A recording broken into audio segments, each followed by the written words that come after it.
ହିସାବ କରାଯାଇଛି ଏହି ପୃଥିବୀରେ କେବଳ କୀଟପତଙ୍ଗ ରହିଛନ୍ତି 15 ଲକ୍ଷ ପ୍ରକାରର। ଏତେ ପ୍ରକାରର କୀଟପତଙ୍ଗ ଯେଉଁ ସୃଷ୍ଟିକର୍ତ୍ତା ସୃଷ୍ଟି କରିଛନ୍ତି, ତାଙ୍କର ଜ୍ଞାନ ଯେ କେତେ ଅସୀମ, ତାହା ଆମ ଚିନ୍ତା ଆଉ କଳ୍ପନାର ବାହାରେ। ଆଜ୍ଞା, ଗୋଟିଏ ସାଧାରଣ ମହୁମାଛିର କଥା ଚିନ୍ତା କରନ୍ତୁ ତ। ମହୁମାଛିମାନେ ସେମାନଙ୍କ ମହୁ ଫେଣାରେ ଗୋଟିଏ କ୍ଷୁଦ୍ର ନଗର ନିର୍ମାଣ କରନ୍ତି କହିଲେ ଅତ୍ୟୁକ୍ତି ହେବନି।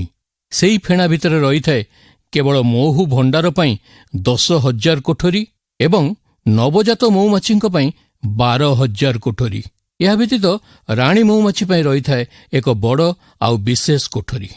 ଉତ୍ତାପ ବୃଦ୍ଧି ପାଇବା ହେତୁ ମହୁ ଭଣ୍ଡାର ତରଳି ମହୁ ନଷ୍ଟ ହୋଇଯିବାର ଭୟ ଯେତେବେଳେ ଉପୁଜେ, ସେତେବେଳେ ପ୍ରହରୀ ମହୁମାଛି ଦଳ ଆପଣା ଛାଏଁ ମହୁ ଭଣ୍ଡାରର କୋଠରୀର ପ୍ରତ୍ୟେକ ଦ୍ୱାର ପାଖକୁ ଚାଲି ଆସନ୍ତି ଆଉ ନିଜ ପକ୍ଷ ଦ୍ୱାରା ଦ୍ରୁତ ବେଗରେ ପଙ୍ଖା କରି କୋଠରୀଗୁଡ଼ିକର ଉତ୍ତାପ ହ୍ରାସ କରନ୍ତି। ଆପଣ ଜାଣନ୍ତି, ଏ ବିଦ୍ୟୁତ୍ ଚାଳିତ ପଙ୍ଖା ମଧ୍ୟ ତାଙ୍କ ଆଗରେ ହାର ମାନିଯିବ। 1791 ଖ୍ରୀଷ୍ଟାବ୍ଦରେ ଜଣେ ଫରାସୀ ବୈଜ୍ଞାନିକ ସେ ଆବିଷ୍କାର କରିଥିଲେ ଯେ ଗଛର ତନ୍ତୁ ହେଉଛି ବିରୁଡ଼ିମାନଙ୍କ ବସା ନିର୍ମାଣର ମୁଖ୍ୟ ଉପାଦାନ।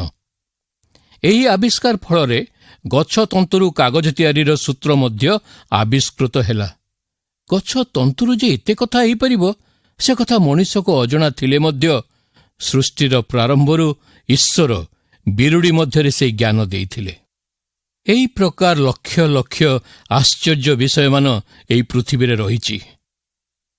ପ୍ରିୟ ବନ୍ଧୁ, ଯେଉଁମାନଙ୍କର ହୃଦୟ ଅନ୍ୱେଷୀ ଓ ମନ ଉନ୍ମୁକ୍ତ, ସେମାନେ ଏହି ସମସ୍ତ ବିଷୟର ସାକ୍ଷ୍ୟ ପ୍ରମାଣ ଦେଖିଲେ ସ୍ୱତଃ ସ୍ୱୀକାର କରିବେ ଯେ ଏମାନଙ୍କ ପଛରେ ଜଣେ ଅତି ମହାନ, ସର୍ବଜ୍ଞାନୀ ଓ ସର୍ବଶକ୍ତିମାନ ସୃଷ୍ଟିକର୍ତ୍ତାଙ୍କର ସୃଜନ ଶକ୍ତି ରହିଛି। ଏହି ଭୌତିକ ପୃଥିବୀ ଜଣେ ଅଲୌକିକ ସୃଷ୍ଟିକର୍ତ୍ତାଙ୍କର ସ୍ୱାକ୍ଷର ବହନ କରେ। ସେଥିପାଇଁ ଈଶ୍ୱରଙ୍କ ବାକ୍ୟରେ ତାଙ୍କର ଜଣେ ଦାସ କହନ୍ତି, ହେ ସଦାପ୍ରଭୁ, ତୁମ୍ଭର କାର୍ଯ୍ୟ ସକଳ କିପରି ବହୁବିଧ। ତୁମେ ଜ୍ଞାନରେ ସେସବୁ ନିର୍ମାଣ କରିଅଛ।